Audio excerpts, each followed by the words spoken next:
valet accidentally scratched the woman's car, and she stabbed him with a knife. When the police intervened to stop her, they accidentally tore her skirt. Little did they know that this act of tearing her skirt would cost them dearly. Back at the police station, the woman mistook the body camera for a photo booth and began striking various poses for the lens, leaving the officers present deeply embarrassed. Later, the officer repeatedly apologized for tearing her skirt, but she acted as if she hadn't heard, instead asking for his name and badge number. Thinking she intended to file a complaint, he truthfully provided his details, unaware that this woman was someone he couldn't afford to cross. Night fell swiftly. As the officer prepared to exit his vehicle and head home, a sinister figure suddenly appeared ahead. The man raised his gun and unleashed a furious barrage of bullets at the officer.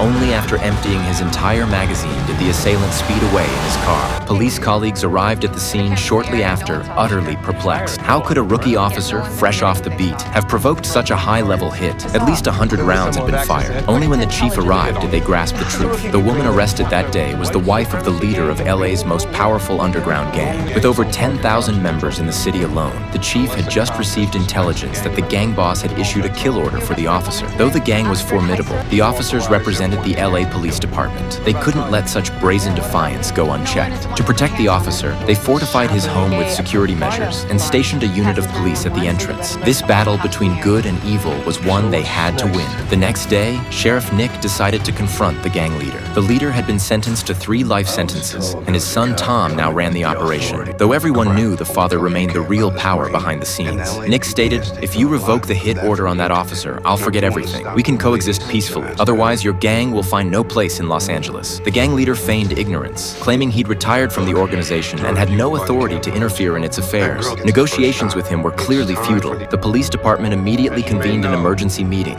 lifting all overtime restrictions. Every officer was placed on 24-hour rotating shifts until the conflict concluded. With police honor and officer safety at stake, there was no room for complacency. Next, Los Angeles launched a hellish crackdown on organized crime, targeting gang members citywide. After just one round, the jails were filled to capacity, and the gang suffered significant losses. To ensure victory in this war, the chief superintendent even decided to assign personal bodyguards to police officers, hoping her rank would deter the gangs. But she had seriously underestimated the gang's determination to kill this particular officer.